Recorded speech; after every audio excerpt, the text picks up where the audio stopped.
When you're in the middle of a career transition, it can feel like you're starting all over, trying to figure out how to stand out, how to be seen, and how to tell your story in a way that actually opens doors. That's where today's guest comes in. Steve Turner is a public relations expert with more than 30 years of experience helping professionals, entrepreneurs, and organizations reinvent themselves and gain meaningful visibility.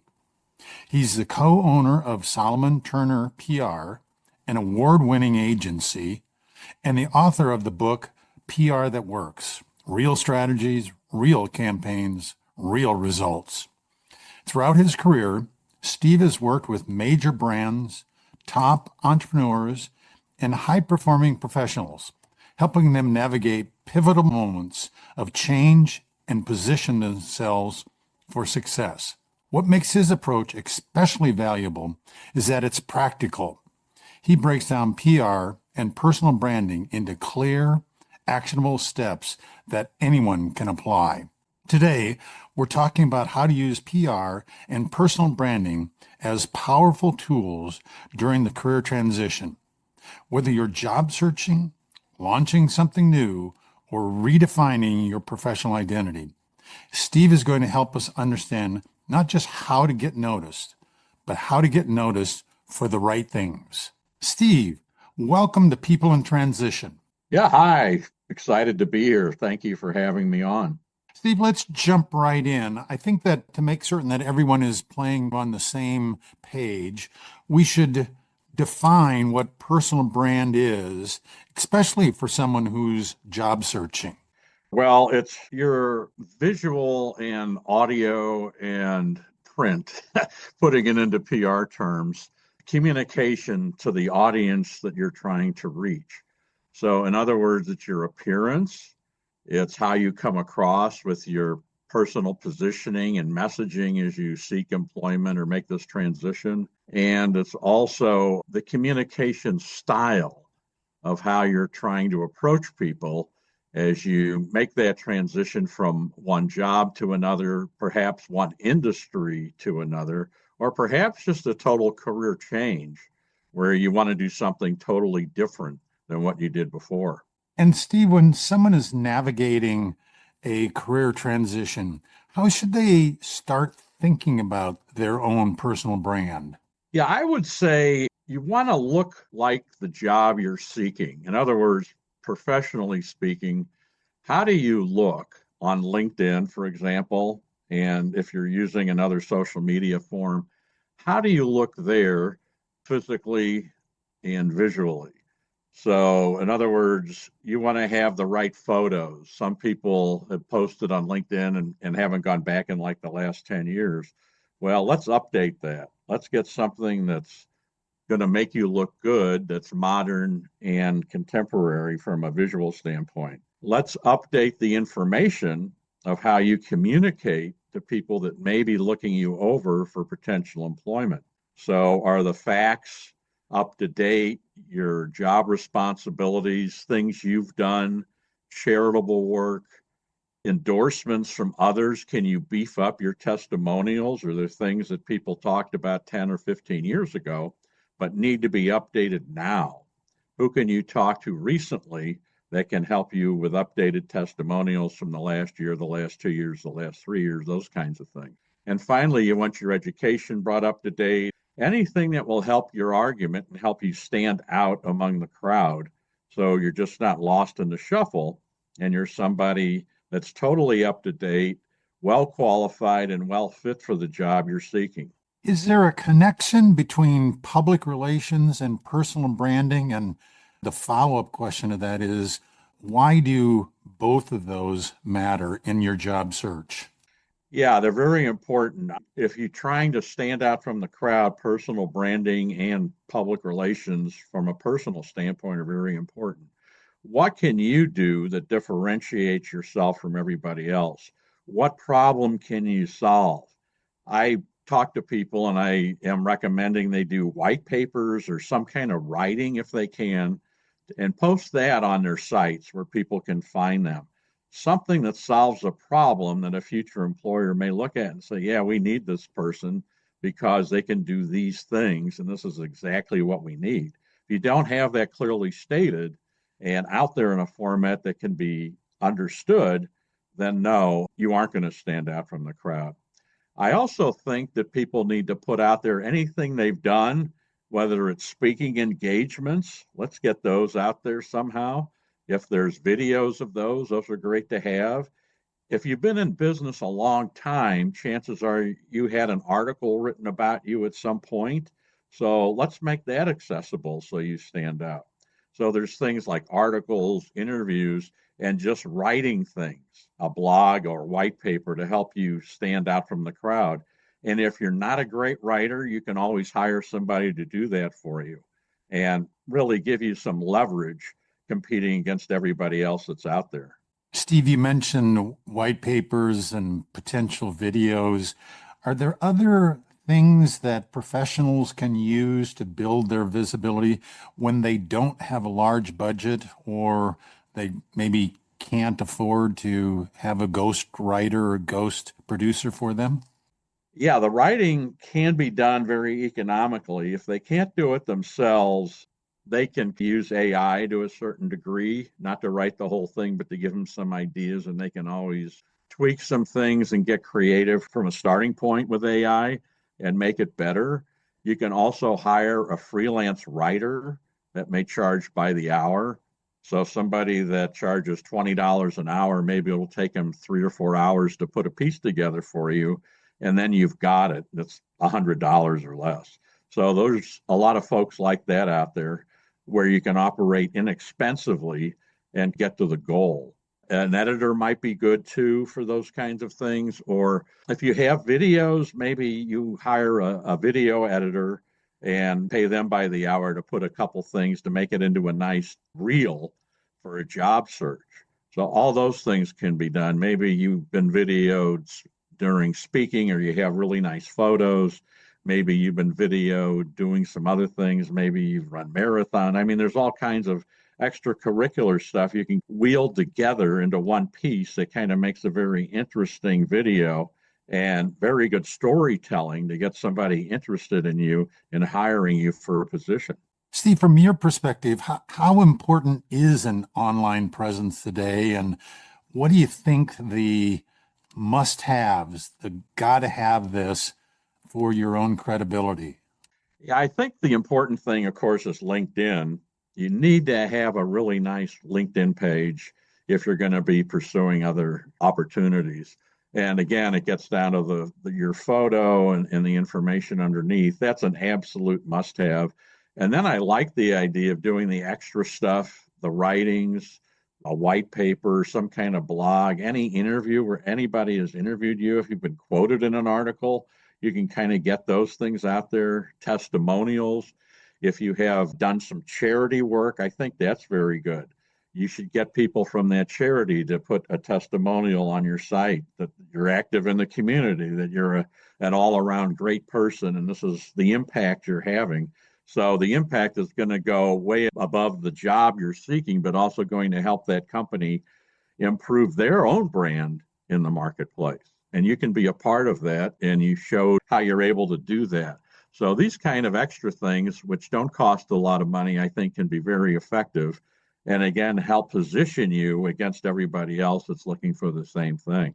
At least get you into that interview stage. Then it's up to you to kind of close the deal and get the job. Steve, I heard the other day that storytelling can help someone differentiate themselves in the marketplace. What is that all about? Well, storytelling helps to communicate your ideas in a very friendly way that anybody can understand. And it's interesting. So it keeps somebody involved. You want people to come away with the tell me more segment of a conversation. So it's kind of like an elevator speech in a way. You meet somebody in an elevator and they say, well, what do you do? Well, I sell mechanical products. Oh, okay, that's nice. But if you come back and say, well, I sell mechanical products that have increased in value by 1,000% over the last 5 years, and as a result, my client base has quadrupled that, And if you're interested in learning more about my selling process and this great product that we have, be glad to explain it to you. Well, you want to leave people with the tell me more to get to the next step. And storytelling is kind of like that. Think of the old books when you were in elementary school and all these things, how simple the story was and how all those ideas and stories were communicated. We kind of want to do the same thing, but we want to whet their appetite with something intriguing to get them to ask you for more information. How did you do that? Wow, that's impressive. How is that happening? We have something like that, but we're nowhere near that. How did you get that growth?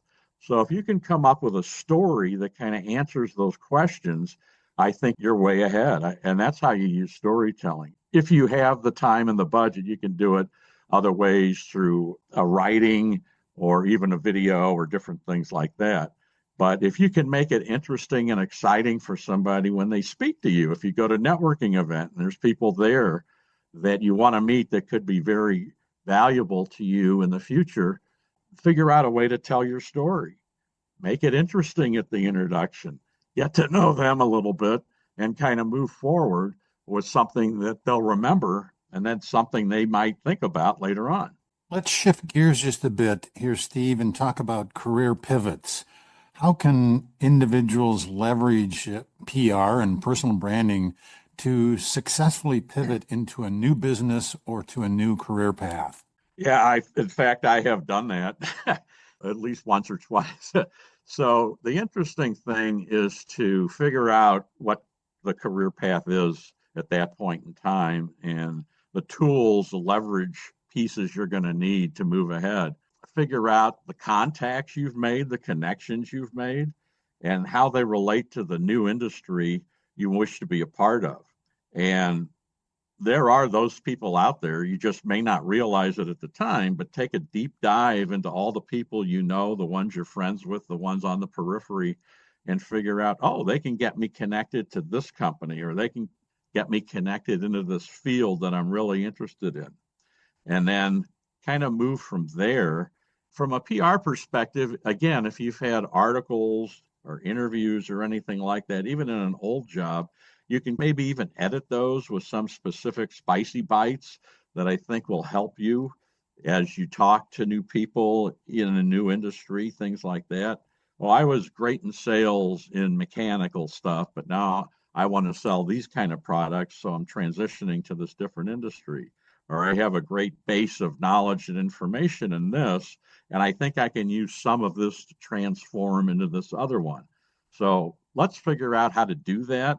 PR will help do that. Again, it's some writing. Maybe you do some analysis. I always like people that tell me something I don't know, quote unquote, tell me something I don't know when trying to approach me, whether they're looking for a job or they just want to network, something like that. Instead of just saying, well, I work here and I do this, tell me something in that conversation that I could take home and use myself. And if they're able to do that, that puts them miles ahead. So do some research on the industry or the new company that you're trying to go after. Figure out what the problems they're having, and then figure out a solution to those problems. So you're just not another person out there on the grid.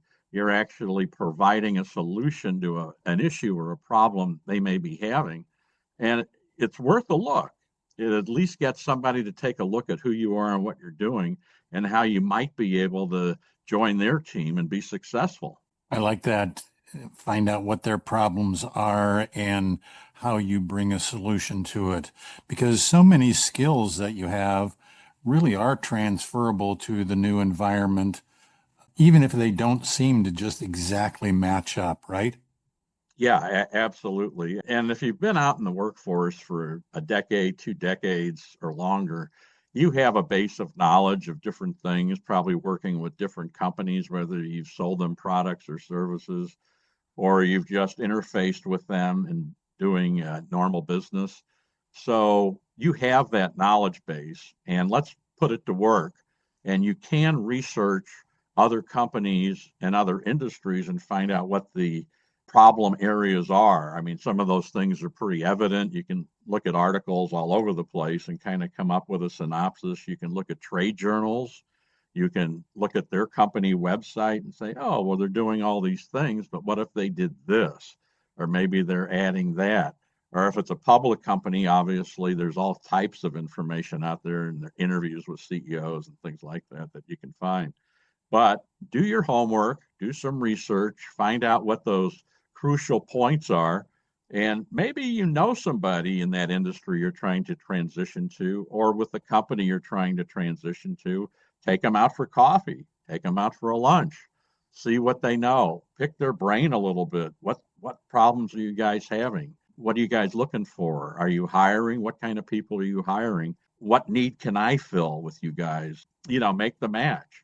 So if you spend the time, do the research, and maybe find a connection, I'm sure somebody knows somebody else that probably works in that industry or that company that you want to get involved with. By all means, be aggressive, make some phone calls, set up some meetings, and move forward from there.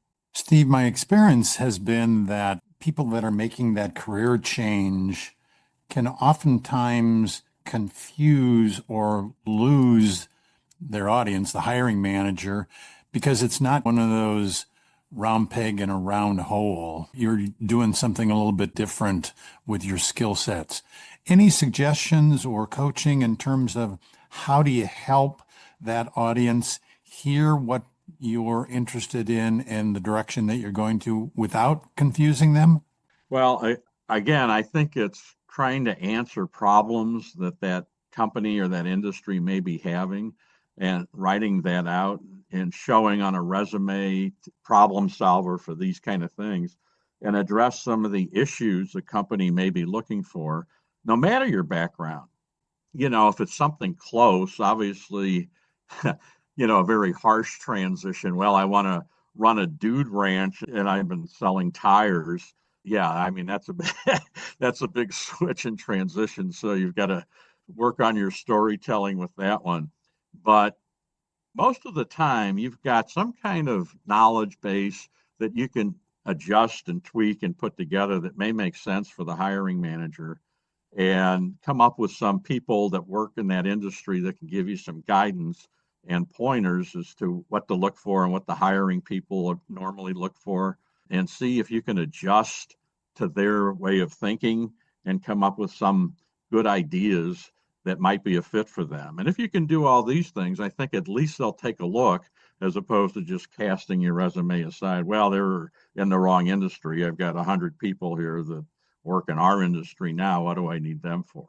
So I think you just need to do a lot of legwork when you're transitioning like that and put together the right people, come up with the right ideas, and make the right connections. Steve, you've coached hundreds, if not thousands, of people in your career.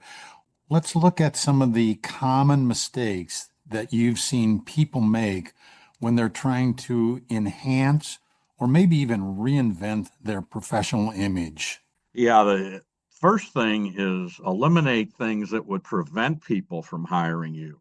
So if you think you're cute and funny on Facebook, obviously if you're a young person and you think all these great things where you're drinking and doing the peace sign with buddies and doing all these things, I would eliminate all that. That doesn't look professional. I mean, it's fun and I get it and your friends get it.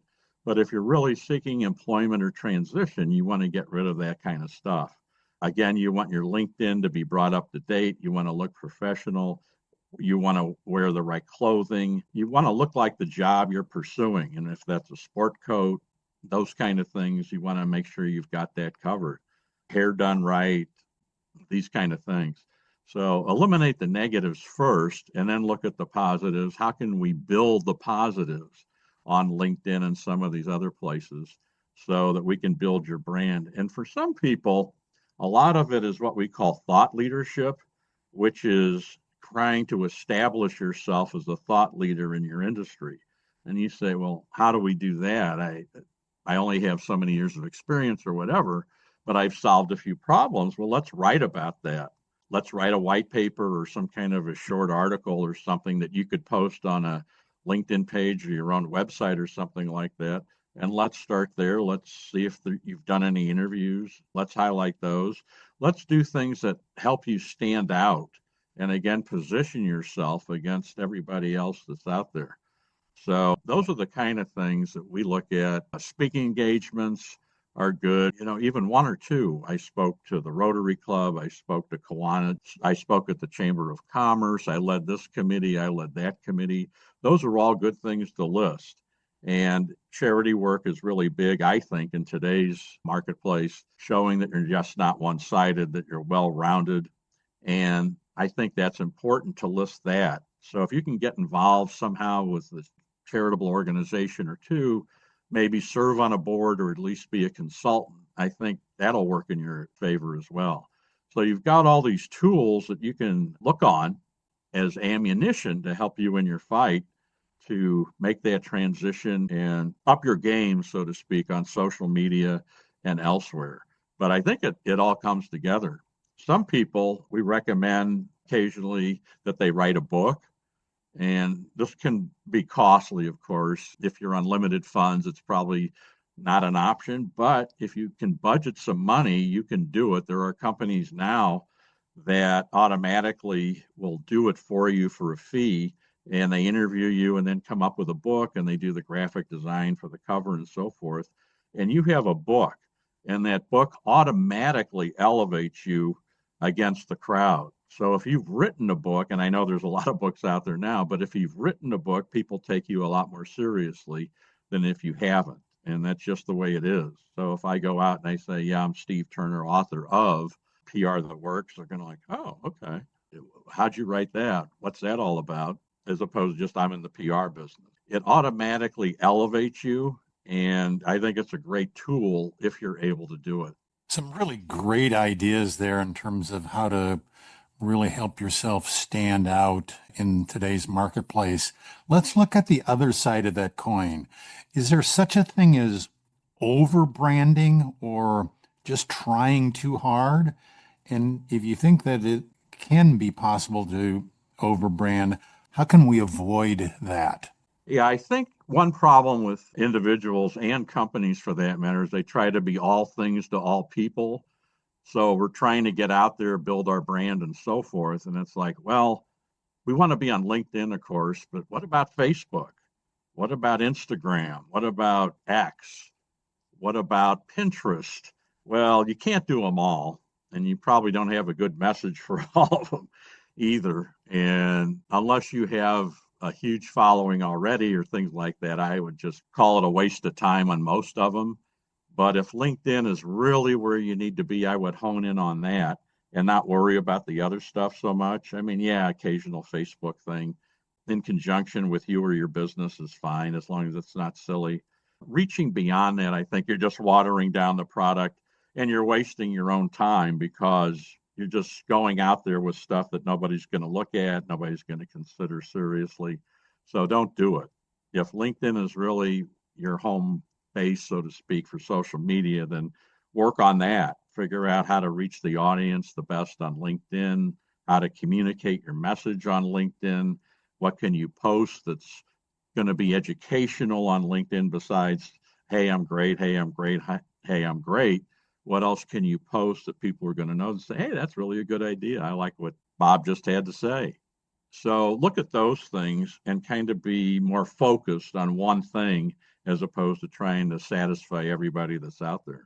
Steve, are there other small strategic actions that can help create momentum quickly for the job seeker or the person that is pivoting? You've talked about LinkedIn and their picture. You've talked about a white paper. Is there anything else that you would coach someone that maybe has less effort but the potential for big return? Well, I would just say try to get out in front of the companies and the people you want to work for. So if there's a big trade show and you say, those are the companies I want to work for in this industry, then by all means, get to that trade show and figure out where the CEOs are speaking or the high level executives, what they're doing, roundtable you could attend, those kinds of things, and just press the flesh. It's the old way of shoe leather and going out and meeting people and saying, I've got all these ideas and I'm looking for something new to transition to, and I would love to talk to you, or you're the people that are decision makers for hiring, and let's take this to the next level if at all possible. So you're registering at a high level and getting on their radar as opposed to just willy-nilly sending out resumes. And I know some of that can be very difficult to find those people at the right place, but if you're able to do that, that's really a home run. And that can get you in front of a lot of people at the right time. Yes, you have to pay for probably air ticket in a hotel and maybe some registration at an event, but I think it'll be a lot more worth it and a lot more efficient use of your time than trying to do a lot of little things that are going to be a waste of money that aren't going to result in anything. But here, you're face to face with key people in your industry. And if they don't want to talk to you personally, they may say, well, I don't handle that, but Joan does, and she's over there, or here's a number to call, or here's a person you need to email or text or something. So there are ways to make connections that way. And I've always found in our industry, a known person is better than somebody that you just see online or you get an email from. If they know you, they feel you, they kind of get the sense of who you are, and you can demonstrate that one-on-one. By all means, I think your chances are a lot better of making that transition, making those new connections, than just sitting around sending out resumes and hoping somebody emails you back for an interview. I think what you're talking about is really networking, and many people struggle with networking. How do you coach people to reframe that as a part of their own PR and brand strategy and not make it just asking for help or looking for their next job? Yeah, so yeah, I was just having this conversation with about PR people, and I go to an event and I have like 5 people in the PR business that come up to me. Hey, are you hiring? Do you have any internships? Are you hiring? I'm graduating. I'm graduating. I'm like, well, you get overrun with this, so that's not good networking. Good networking is introducing yourself, coming up with like a little elevator spiel in a few seconds that somebody said, oh, interesting. Tell me a little bit more about yourself. How does that work? How did you increase sales tenfold? What are you doing? What are you looking for? You want to get those kind of reactions. And you need to be what's called a go-giver. So in other words, if you go to, let's say, a local networking event, the idea is to try to help somebody else as much as you're trying to help yourself. If you're very young and you're a college student, I get it, it's different. But if you've been in the workforce for 5, 10, 15 years, you have connections and knowledge that can help people that you meet with their goals, with their objectives. And how can I help you is more important than help me when you meet people. And, oh, well, we're looking for a new accounting firm. We're having problems. Can you recommend anyone? Sure. Yeah, let me go through my Rolodex and see what I can come up with. We need an IT person. Can you help me there? Let me see. I'll run through my connections and see who I have. Do you have this? Do you have that? So you're trying to help them, and you're being a problem solver at a networking event as somebody that's just looking for a job and handing out resumes. And there's not really a lot of personal connection at these mass networking events, but the best thing is to do what we call in the business one-on-ones, where you follow up and say, Bob, it's crazy in here. Let's have coffee. I'd like to get to know you more and tell you a little bit more about myself and how I can help you. Let's have a coffee. Let's get lunch or do something like that. And even a Zoom is better than being in a room full of 500 people trying to make a personal connection with all kinds of noise and activity. So if you can get to that one-on-one standpoint, you're really in good shape and make that connection and take it to the next level. Steve, one of the things that we strive for in this podcast is to give people actionable activities that they can implement starting Monday. If our listeners take away just one thing from you about PR and personal branding during their own transition that they could implement next week, what would that one item be? Yeah, I would say, well, a couple things. One is to make sure all your social media is lined up correctly and your LinkedIn page says what you want it to say with the right photo and has updated testimonials, updated information. Again, any interviews, charitable work, things like that that would make an employer take notice. So that would be obviously number one. But I would say a personal branding overall is like running a PR campaign. So, what is your objective? What is it you're trying to accomplish? Spell it out, write it out so you know it by heart. And that's always step number one. Step number two is the audience. On a macro level, who is it we're trying to connect with? And a lot of people don't think about this, but think about the person that's going to hire you or at least bring you into the room for consideration. Who are they typically? Is it a man, a woman? How old are they? Are they young? Are they older? What's their experience? What's their background? And you could probably look them up on LinkedIn or Facebook and get some good ideas as to who you're dealing with and their education. Maybe there's an educational tie into some of these things. One thing I didn't mention is the college tie-in, where maybe you went to the same university as somebody else that's doing the hiring, or there's a connection there. They went there and they're involved in the hiring process, or they're an executive there. And you can use that university connection or a high school connection, even if you went to the same high school locally. There's all kinds of ways to do this, but that's a good one. I like figuring out that audience. Who are they? I mean, I can tell you who hires us for PR campaigns usually and what their age group is and so forth and how many years they've been in business. We've got that pretty much figured out. And so I think for people that are looking for jobs, they need to figure that out as well. So all that's good, and figure out what your personal message is. What is my personal message? How can I position myself to be different from everybody else that's out there? Why should they hire me? If you could figure out why somebody should hire you over everybody else, then you're ahead of the game. And if it doesn't make sense, then you're doing something wrong. I don't know, but you need to come up with that messaging so that it resonates with the people you're going after. And then, of course, putting it into a delivery system, which in PR we call social and traditional media and things like that, but how to best reach the people that you're trying to connect with, whether it's networking, whether it's LinkedIn and social and so forth. And then finally, measure the results. How do you measure this stuff? What's paying off for you?